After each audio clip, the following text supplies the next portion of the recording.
Libre, con la conducción de Fer Ángeles, producción general, Laura Enaga.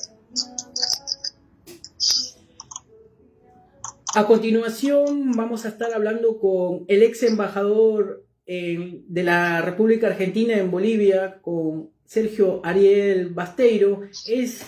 sindicalista y miembro del partido Frente Grande y un político renombrado dentro de lo que es la República Argentina. Ariel, muy buenos días. Te saluda Fernando Aguinaga desde la 103.5 FM Radio La Ciudadana. Hola. Hola. ¿Ahí me escuchás? Sí, te escucho. Ahí está. Hola Ariel, muy buenas tardes. Te saluda Fernando Aguinaga. Estábamos acá al aire y queríamos saber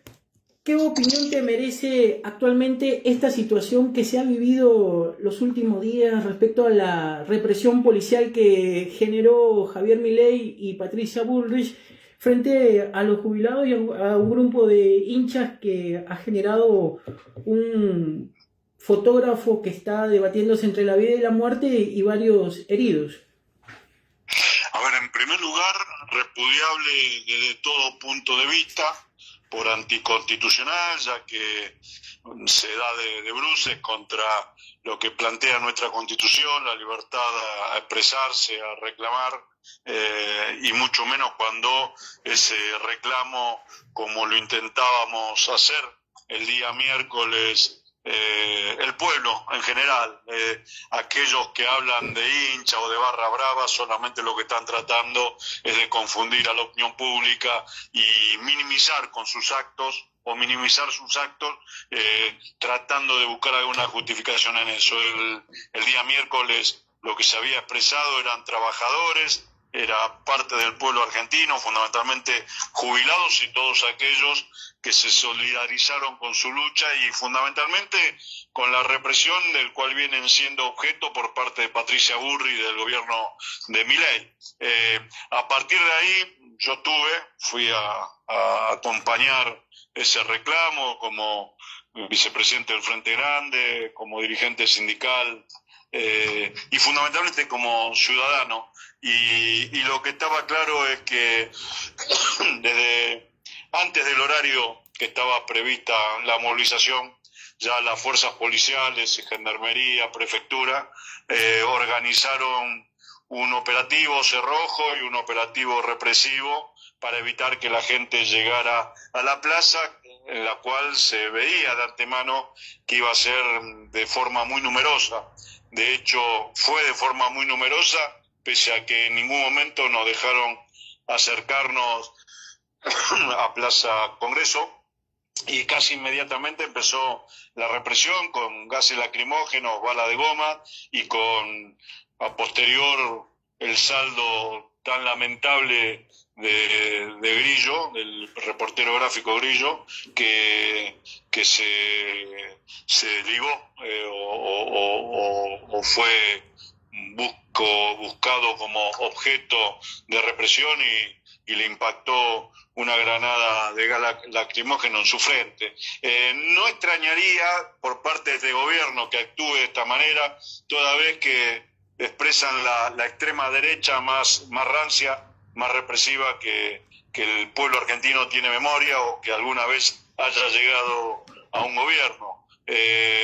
Y fundamentalmente y mucho más de manera democrática y después principalmente porque aquellos que son los responsables del operativo es gente que debería estar presa, como Patricia Bullrich, por contrabandista, por haber hecho exactamente o haber colaborado exactamente con lo mismo con otra dictadura que fue la de Áñez en Bolivia, toda vez que ella es la responsable de haber contrabandeado más de 70.000 municiones a Bolivia para que sirviera de elemento represivo contra el pueblo boliviano por parte de las Fuerzas Armadas y de la policía en noviembre del 2019 y que tuvo un saldo de 38 muertos y que alguno de esos muertos pudo haber sido por las balas de goma que mandó Patricia Bullrich a Bolivia, que como bien plantea el manual operativo que tienen las fuerzas policiales en Argentina y en Bolivia, esas balas de goma tiradas a muy corta distancia pueden ser letales y lamentablemente la usan tirando a muy poca distancia, yo creo que con el objetivo de que sean letales, ¿no?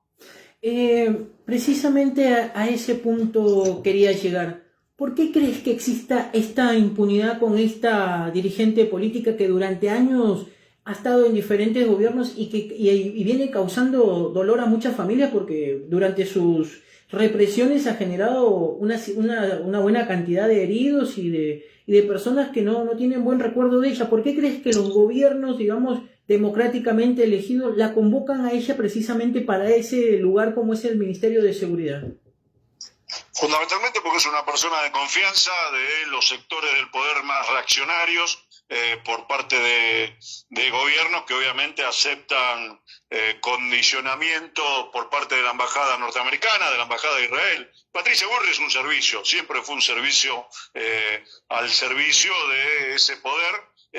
siendo en su etapa de militante montonera, en su etapa de militante pejotista, en su etapa de militante radical, en su etapa de militante del PRO, en su etapa de militante ahora de la Libertad Avanza. Siempre fue una persona que trabajó para ese sector del poder, para esas fuerzas represivas, para esos poderes ocultos que intentan en todos los lugares del mundo imponer sus criterios, ya sea con operaciones de inteligencia, y ella es quizás la persona más idónea para ese grupo, para hacer ese trabajo sucio, y lo hace sin ningún problema. Entonces, ¿por qué? Porque siempre operó en ese sentido, desde su etapa de montonera. Ella fue servicio, y yo creo que fue una entregadora. Gran parte de los muchos desaparecidos que hay en Argentina tienen o están bajo la responsabilidad de su conciencia. La República Argentina con este presidente Javier Milei, uno dicen que la economía de la República Argentina viene en picada, digamos, excelente, que los mercados internacionales lo ven con buenos ojos, y otros hablan de que podría venirse una devaluación en la República Argentina en el constante de una inflación galopante que viene acrecentándose día a día. ¿Vos cómo ves el gobierno de Javier Milei y las políticas sociales que viene aplicando, que muchas veces no, sino que causan dolor a las familias menos favorecidas? A ver, yo tengo claro que este plan no da para más, que este plan está agarrado con alfileres, y la única pregunta que no puedo contestar y que tampoco tengo certeza de cuándo ocurrirá, si va a ser antes de octubre, antes de las elecciones, o después seguramente de octubre. El porqué es que el poder también obviamente busca el objetivo de sostener este plan neoliberal extremo, y obviamente para sostenerlo saben que tienen que no hacer corridas bancarias y obviamente ayudar con el ingreso de divisas, como lo está haciendo ahora el Fondo Monetario, para sostener este plan macabro. Entonces, lo único que quedaría por responder es cuándo va a ser, si va a ser antes de octubre o después de octubre, pero que este plan económico se cae, que de la devaluación es un hecho inminente y que esa devaluación traerá obviamente periodos nuevamente de inflacionarios y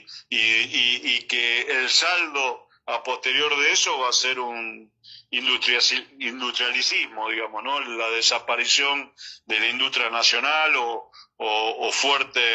recaída en la economía argentina, que de hecho viene cayendo a razón de 1 o 2 puntos anuales, y eso obviamente para cualquier economía es mucho, ¿no? ¿Cómo ves vos actualmente la función que cumple la oposición frente a este gobierno de Milei y asociados? Bueno, hay una oposición que es la oposición real, la oposición que sí se opone en el Congreso y que le vota en contra a todos los planes de ajuste que Milei quiere llevar adelante, que es el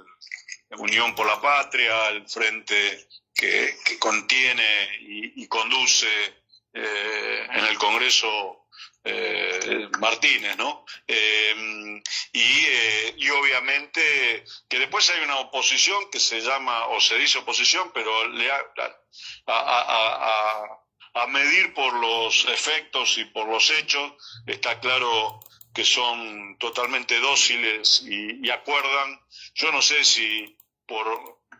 acción o por omisión, yo no sé si con intención o por un motivo interesado o no, pero apoyan y aprueban muchas de las políticas que Milei fue sacando en el Congreso en este último año, empezando por el famoso decreto que prácticamente imponía nuevas normas en prácticamente todo el Código Penal, el Código de Justicia, el Código Civil, y que el Congreso terminó aprobando. Entonces hay digamos, elementos que obviamente demuestran a una oposición activa, que yo creo que va a ser la que realmente enfrente a Milei, no tan solo en las urnas, porque en las urnas van a aparecer algunas otras propuestas como para temporar las medidas extremas de Milei, pero que en definitiva y en el fondo tienen los mismos objetivos. Estoy hablando del PRO fundamentalmente, y estoy hablando de la acción de muchos gobernadores que llegaron con el sello del PJ a gobernar, como Jaldo en Tucumán, por ejemplo, o el gobernador de Catamarca, y que después obviamente son parte de ese poder y asumen de manera callada y concreta, ¿no? Medidas de ajustes para su pueblo. Entonces, aunque la disfracen de que con ello mejoran las condiciones de sus provincias, todo mentira, los hechos demuestran que eso no es así. Entonces hay una oposición que yo creo que se va a fortalecer a partir de la elección de octubre. Se va a fortalecer, más allá que quizás también Milei tenga acompañamiento de un voto duro que todavía sostiene, pero que en definitiva en el Congreso va a terminar generando mayor cantidad de diputados o de senadores de lo que hoy tiene Unión por Todos. ¿Cómo vos sos un hombre de la política bonaerense y también un dirigente nacional aparte? ¿Cómo te cayeron a vos las declaraciones del presidente Javier Milei, que refirió que los hechos de inseguridad en la provincia de Buenos Aires eran, digamos, producto de una doctrina pro delincuentes y que el gobernador Axel Kicillof debía renunciar a la provincia y ser intervenida? A ver, yo lo tomo como una operación tan solo mediática de Milei, a la cual nos tiene acostumbrado, hablando pavadas, hablando tonterías, planteando situaciones sin ningún rigor, apoyado en ningún rigor científico, ni metodológico, ni informativo incluso, mintiendo descaradamente. De hecho, pocos días o a las horas después de esa declaración se demostró que la provincia de Buenos Aires, con respecto al país, provincia de Buenos Aires, es una provincia que no está en los primeros lugares de donde se dan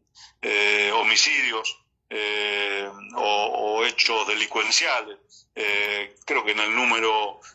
14, digamos, entre 24 provincias argentinas en cuanto a un ranking delictivo, o sea que está mucho peor Córdoba, que es una provincia de la cual el presidente suele acompañar y apoyar. Está mucho antes Santa Fe, que también lo tiene apoyado como aliado. Entonces, lo que dice Milei con respecto a estos datos son más para chistes, más